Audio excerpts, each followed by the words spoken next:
Suite toujours de cette anthologie, je ne vais pas reciter, mais une anthologie de plein de petits poèmes d'avant 1900, hein, évidemment. A priori, des auteurs, mais je dis a priori, je regardais l'introduction, il parlait du XVIIIe siècle. Donc là, on est au XIXe, et page 16, spéciale pour ma petite muse de France et de Navarre. Ça s'appelle le concert d'amateurs. Peut-être je ferai page par page parce que visiblement YouTube ou autres plateformes n'aiment pas les longues vidéos. Mais bon, là en l'occurrence, ah oui, ça dure plusieurs pages. Bon, ben, je vais voir. Hein. Déjà, je lis la page 16. Le concert d'amateurs. Me voilà, chère petite muse. Me voilà plus tranquille et je puis respirer un moment avec toi, quitte de l'harmonie, qui vient de me poursuivre et de me déchirer. Tu vois, une victime à peine encore guérie, du mal que les hautbois, les cors, les violons, les malheureux gosiers, les perfides chansons ont fait à mon oreille indignement trahi. Libre dans la retraite où je cache mes jours, et fidèle à mon chant, mes plus chers amours, d'un calme fortuné je goûtais les délices, et le Dieu du silence avait mes sacrifices, loin du bruit des beaux-arts qu'il faut rejoindre, hélas, dans les grandes cités quand viennent les frimas. Bah oui, normalement on dit frimas, mais alors, hélas, si je dis hélas, on comprend rien.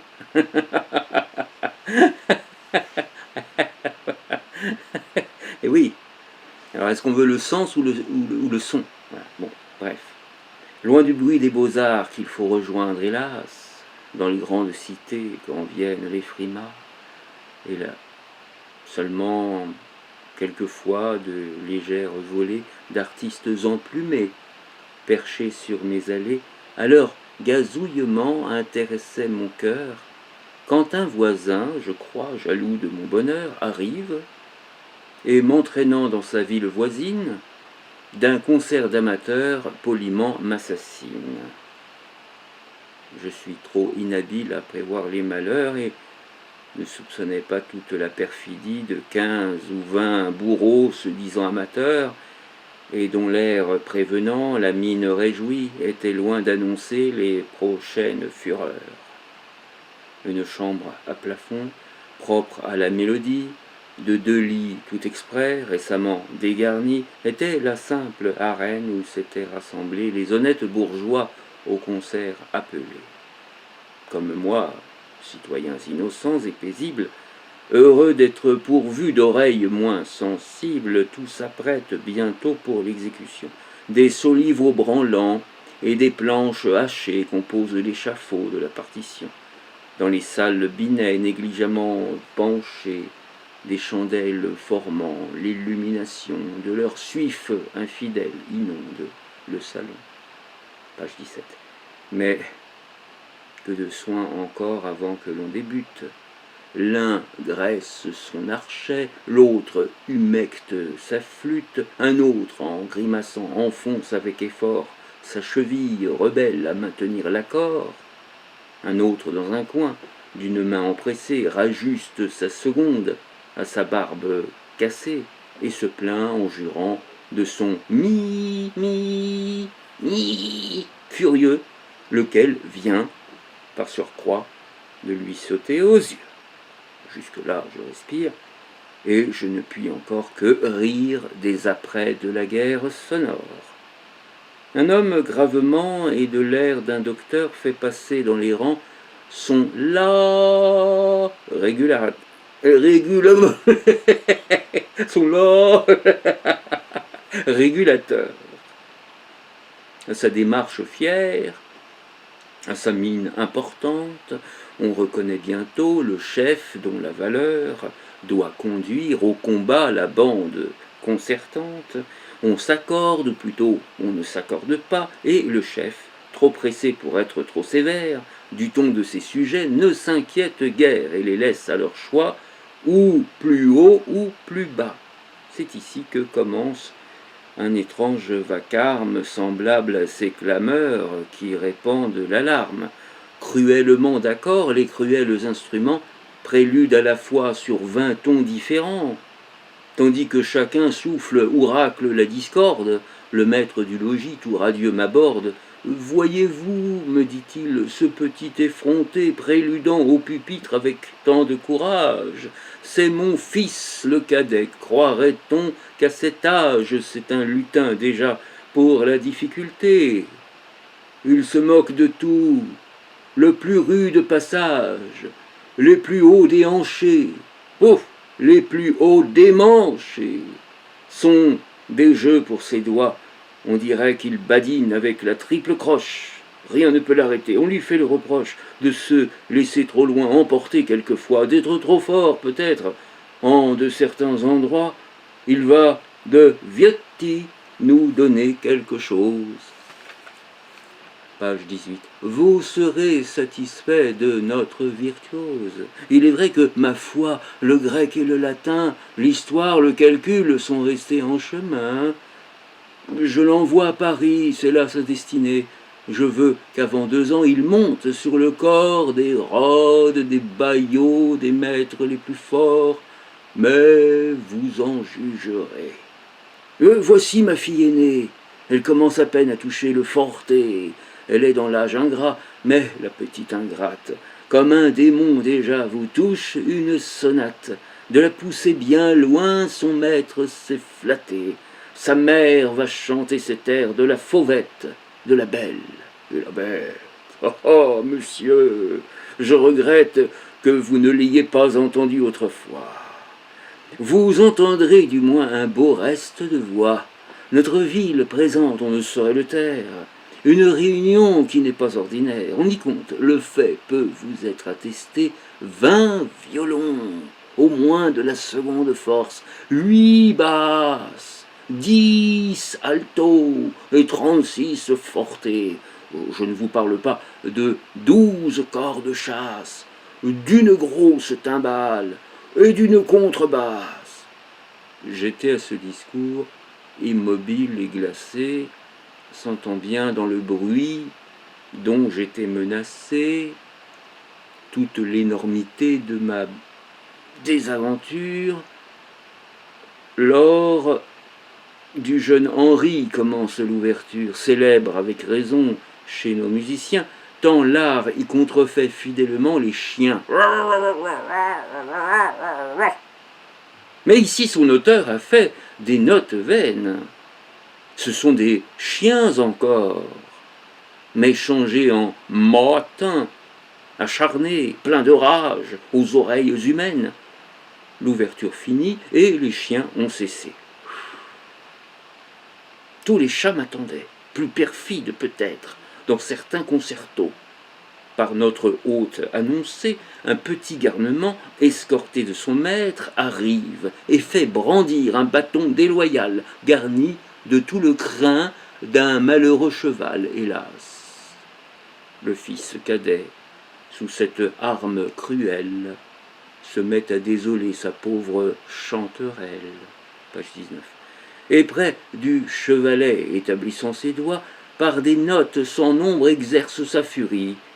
Néanmoins la famille, enchantée, ébahie, dans 2 petites mains, des 2 petites mains, admire les exploits.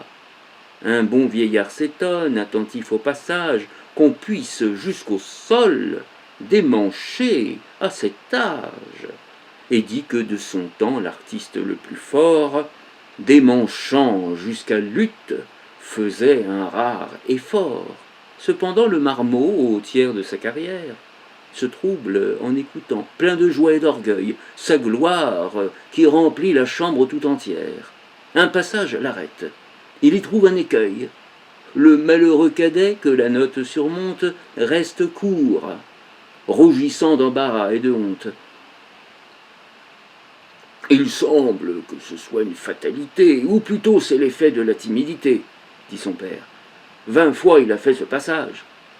On recommençait, messieurs. Allons, mon fils, courage. Le coquin recommence, et, toujours déchiré, j'avale Viotti 2 fois défiguré. Vient un autre amateur, c'était la fille aînée, Laidron de 14 ans, de rose couronnée, qui, sur un coffre-fort et marqué de London, nous touche de Babel l'ouverture arrangée, laquelle, sous ses doigts en carillon changé, accuse le forté bien moins que le chaudron. Tu peux voir dans tes champs, comme ceux que j'habite, les mamans d'une ferme, industrieux, actifs, cherchant à recueillir des essaims fugitifs. L'un s'empare d'un plat, l'autre d'une marmite, un autre de sa poêle ou de sa lèche frite, grotesques instruments à commus précieux. Par son coup de marteau rendu harmonieux, l'abeille s'en étonne, et sous un nouveau chaume, asile, tout voisin des charmes de ses sœurs, voisin de la prairie où vont naître des fleurs, étourdie ou charmée, elle fonde un royaume. Page 20. Ce concert baroque au profit d'un essaim reconnaît de Babel le fâcheux clavecin. J'ouvrais furtivement une bouche indiscrète et ne guérissais point d'un large bâillement.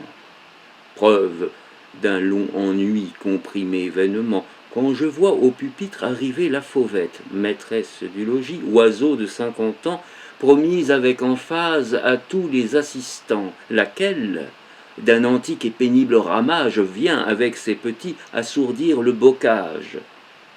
Bocage détestable, où la civilité m'oblige à dévorer la chanson. En poulet, les hauts cris cadencés, la manière perlée d'une voix qui chevrotte avec solennité. De la belle, pourtant, l'assemblée est charmée, et chacun s'évertue à la complimenter. « Ah, dit-elle, messieurs, le moyen de chanter, en l'état où je suis. » La fauvette enrhumée pouvait parler à peine. Et nous parlons toujours, d'une petite toux appuyait son discours. Car c'est un bel usage, une heureuse coutume, qu'un amateur chantant ait toujours un bon rhume. Petit mal obligé qui se charge à propos des défauts de la voix et de tous les tons faux. Un homme bien pesant et d'une taille immense se présente, apportant sa petite romance. J'en attendais la voix d'un bœuf ou d'un taureau, mais une voix d'enfant, aussi claire qu'aiguë, s'échappe du colosse offert à notre vue. Disant le point du jour, petit air tout nouveau,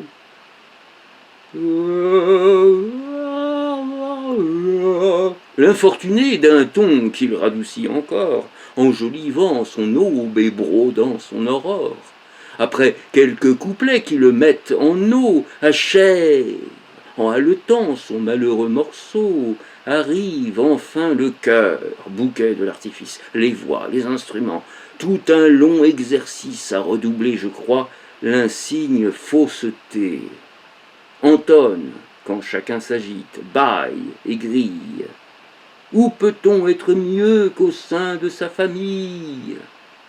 Page 21. Dérision cruelle à la société. Pour moi, seul étranger en cette conjoncture, j'admire dans ces vers l'instinct de la nature.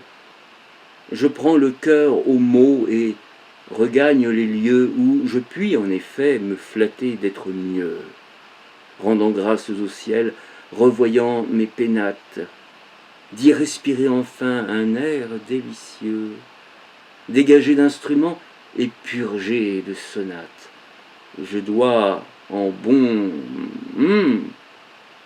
pardonner aujourd'hui aux méchants amateurs qui m'ont comblé d'ennui, je n'appellerai point des vengeances cruelles sur leurs coupables voix et sur leurs chanterelles. Mais si quelque destin jaloux et malveillant exposait de nouveau mon oreille à leur chant, je jure de ne point attendre que les traîtres consomment devant moi leur forfait concertant, dussé-je, pour m'enfuir, sauter par la fenêtre. Sauter par les fenêtres. J'allais dire, ah bravo, mais non, les fenêtres. Donc c'était un poème, une fable, comme une fable de La Fontaine, mais là c'est pas La Fontaine, c'est un certain Berchoux,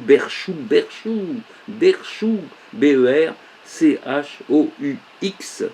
donc cité dans le petit recueil que je tiens, donc d'avant 1900, consacré à la poésie, voilà, d'avant 1900 donc, du coup, par voie de conséquence.